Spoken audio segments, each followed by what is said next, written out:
today we are going to talk about sleep because that's really important as well. And most of this presentation is based off of this book that I'm going to pass around. It's called Why We Sleep. But let's get started since we are pretty short on time here. So today we're going to go over benefits of adequate sleep, non-REM and REM sleep, circadian rhythm, adenosine versus caffeine, and habits for good sleep. So according to the National Institute of Health, we need about 7.5 to 9 hours of sleep every night. I'm sure everyone's heard that, but just to get a show of hands, who gets 8 hours of sleep every night? Girls on the diet. And then how about 7? Anybody doing less than 7, like 6? Is it continuous or just total? Total. Yeah. So, and anyone doing less than 6 is, so 6 is kind of the lower limit there. And so that, you can see that's just super common. And I put this class together because this seems to be something that I just come across over and over again. Everyone wants to know how to get better sleep. And missing just an hour is going to keep you from functioning optimally. So now we're going to learn why we really need those 8 hours. Benefits of adequate sleep. You're going to have a better mood and ability to handle stress. Better at problem solving. So if anyone's kind of had a bad night of sleep, you'll notice the next day it really affects the way that you think. Anti-aging, as well as hormone production. Less sugar cravings and easier appetite control. When we don't get enough sleep, our 2 hunger hormones, so there's leptin and ghrelin.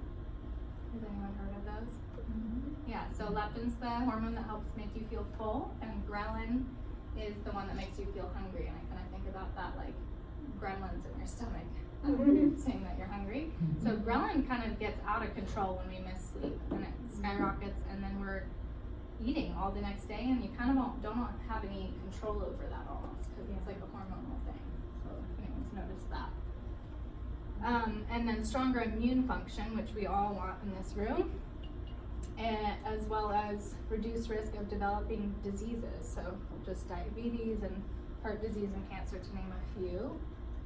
And healing, that's another reason why everyone in this room should be very concerned with sleep, is because healing happens when we sleep, and it increases your overall life expectancy. So just a few questions to ask yourself if you're getting enough sleep or not, and let's just do a little like show of hands to get an idea. After waking up in the morning, could you easily fall back asleep at 10 or 11 a.m.? Yes. Anybody feel that way? Yeah. A few though. Sometimes. And then how about, can you function without caffeine optimally before noon? Just one person. And then the third one, which I like, is if you didn't set an alarm clock, would you sleep past that time? And people almost always say that, because yeah, I'm one of those people that likes to sleep like 9 hours, but I could probably do 10 if I didn't make myself get up. Yeah. I don't ever set an alarm clock, and I get up like right at 8 or 8:30. Okay, and you're getting your full 8 hours of that? Yes. Or more, unless you're not in bed It at doesn't. midnight. No, not more. I don't think. Okay, yeah, that's good. Yeah, so your body should wake you up anyway when you're ready to get up. And so, okay, this next slide is really interesting, and this goes into the reason why we have that 8-hour time mark, because kind of like, how do we come up with 8 as the number of hours that you need to sleep? And so this shows the correlation between non-REM and REM sleep. And who knows what REM stands for? Rapid eye. Yeah, rapid eye movement, and that's what happens when we're in the dream state, right? And so each one of these cycles here is about 90 minutes, and that would be, well, this is like a typical example of a full night's sleep. If you went to bed at 11 and woke up at 7. And the non-REM sleep works to kind of like clear out any sort of unnecessary memories, connections, things that happened yesterday that you don't need. So when we're in that type of sleep, we're kind of like, it's this cleansing state of eliminating, like, for example, where you parked your car 2 days ago. You don't really need to have that anymore. And then on the other end of the spectrum, REM is when you're in your dream state and you're kind of strengthening memories, or like I heard Cassidy saying she studies for school, so that would be something that you'd really want to have before a test, plenty of REM sleep. And even like it even goes into social stuff and learning that type of stuff. But you can see here, if you look at this graph, so you're getting the non-REM mostly in the first half of the night, and then up here is the REM, and you can see that lengthens throughout the night. So if you cut out your 7th hour there, 7th and 8th hour I should say, you're skipping a lot of the REM sleep cycle. Does that make sense to everybody?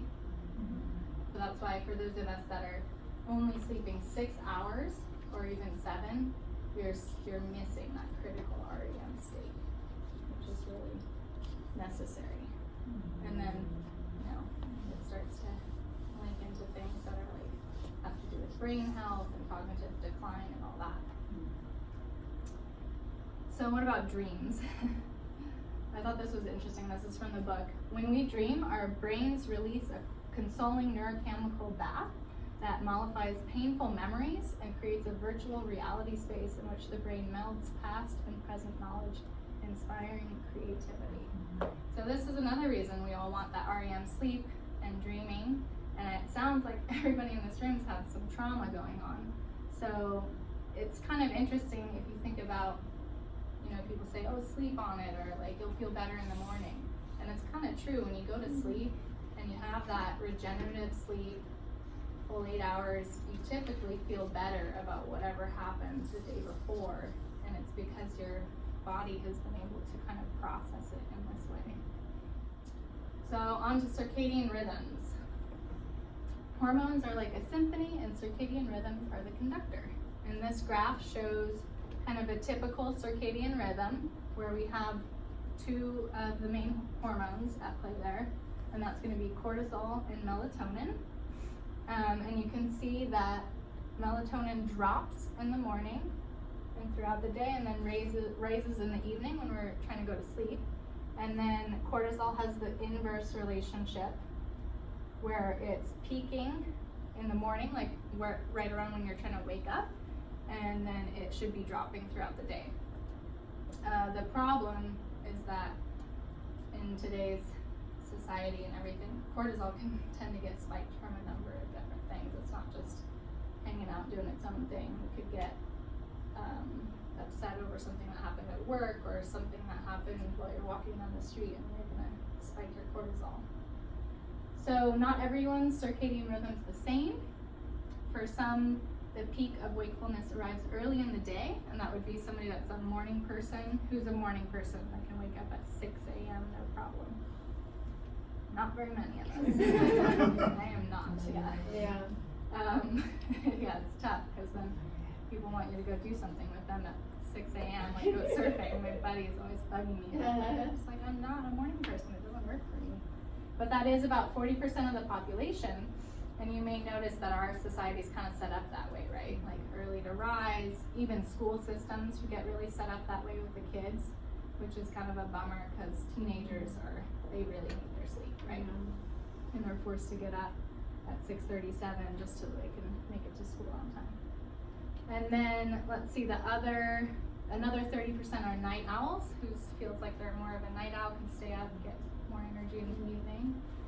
Okay, and then the rest of the 30% is like kind of in between. That'd be somebody that probably wakes up around 7, 8, and then can stay up, not too late, but I feel like I'm in there.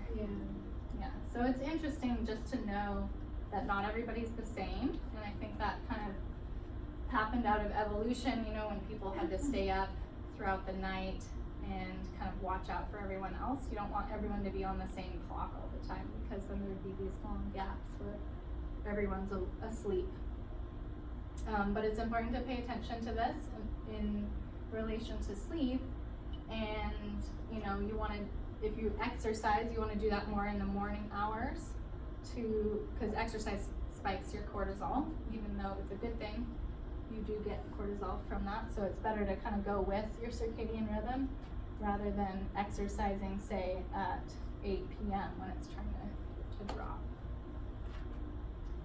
And now we're going to talk about caffeine. So who drinks coffee in the morning? Okay, who doesn't drink coffee in the morning? Who has more than 1 cup? Okay.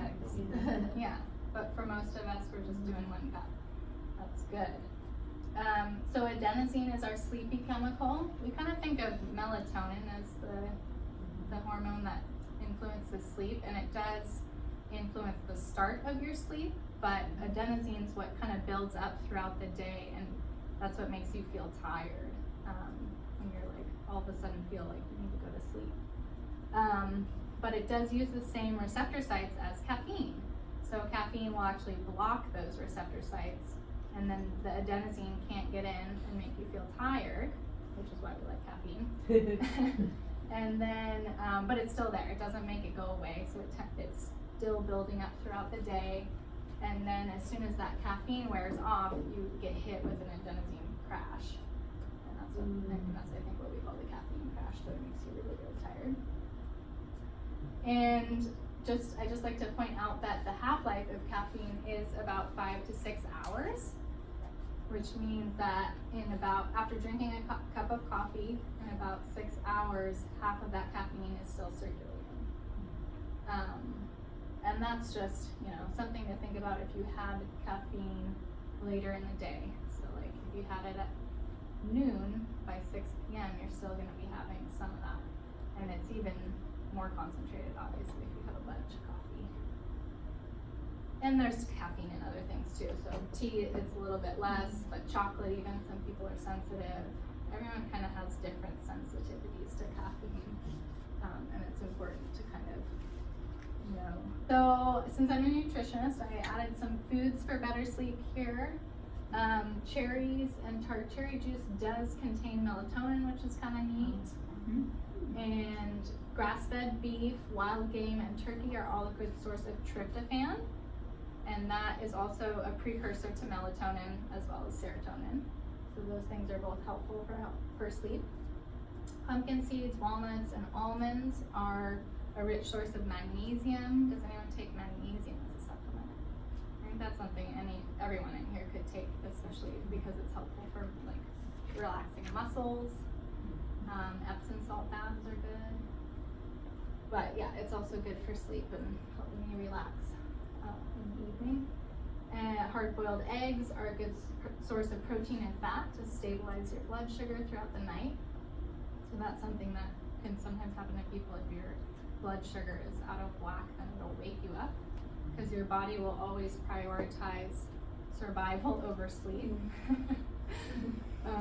So if anything's going wrong, then it's going to wake you up, unfortunately. And then seafood is really high in omega-3 fatty acids, which is very important. If you have more omega-3s, you secrete less cortisol, is what I just recently learned, which is really interesting. And that's also going to be important for anyone with an autoimmune thing, because omega-3s are anti-inflammatory. We always want to get that ratio under control and do less of the 6. That's kind of what the Terry Wahls protocol is about too, which is awesome. What is less of the 6? Eat less of the 6 omega-6s. Oh. Yeah, we talked about that in the last class, but that would be in things like grains and grain-fed meats. Oh, okay. So a lot of this diet stuff kind of is trying to eliminate those. And then eating a well-balanced dinner at a reasonable hour, so not too close to bedtime, but not too early. Is always a good idea. And then habits for better sleep. So getting exercise during the day, like I talked about, with your circadian rhythm. Getting natural sunlight. So I heard everyone in here was talking about their vitamin D supplement, right? But what's the other way to get vitamin D? Yeah, and unfortunately we kind of are at this point right now where we have a big fear of the sun. Everything's all about like high SPF this and that, and stay out of the sun, wear your full turtleneck and hat.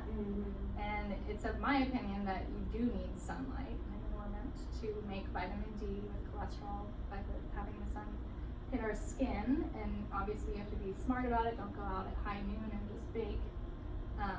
But I think it's a good thing for everybody in this room to get outside and get 30 minutes, here and there of real sun. So it's going to help with both melatonin and then your vitamin D.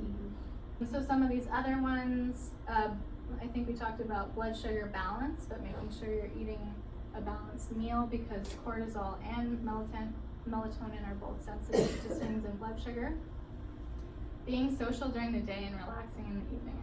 I kind of like this one because it's funny, but just, not getting worked up in the evening, having your routine to relax is kind of important. Making it a rule to avoid screens, which is always important, especially in this day and age when we all have our phones and our tablets and our computers and our beds. You can set all of those to have like a night mode. Does anybody do that? Where, like, I think I have mine at 7 o'clock. It switches over to an orange screen. Yeah, me too. And so you're not getting the blue light, just activating your eyeballs. Orange glasses. And that too, yeah, if you want to go to that extreme, some people wear the blue blocker glasses in the evening. And then wearing an eye mask or getting blackout curtains if you live in an area that has unnatural light outside. Like, I used to live under a lamppost, and you can't get away from it. So it's natural to have some of that, fluctuations with the moon cycle and everything, but if you just constantly have a bright light outside, then it would be important to black that out. And then sleeping in a cool room. A lot of people don't think about this, but if your room's too hot, it's going to prevent you from sleeping well.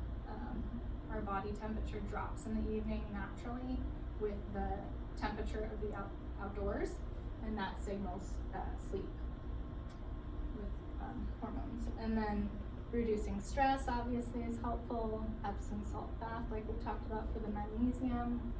Embracing the seasons, so it's actually natural for us to sleep a little more in the winter and less in the summertime. There's more light, doing more stuff. And then eating seasonally is also helpful in terms of, you're eating more winter squash in the winter, and that's doing things for you on a cellular level. I'm going to talk about it, but just even prioritizing it. So if you're not allowing yourself those 8 hours, then it's not going to happen anyway. So you have to make sure you're going to bed at a reasonable hour and not doing all these things that prevents us from sleeping, not getting worked up and everything like that.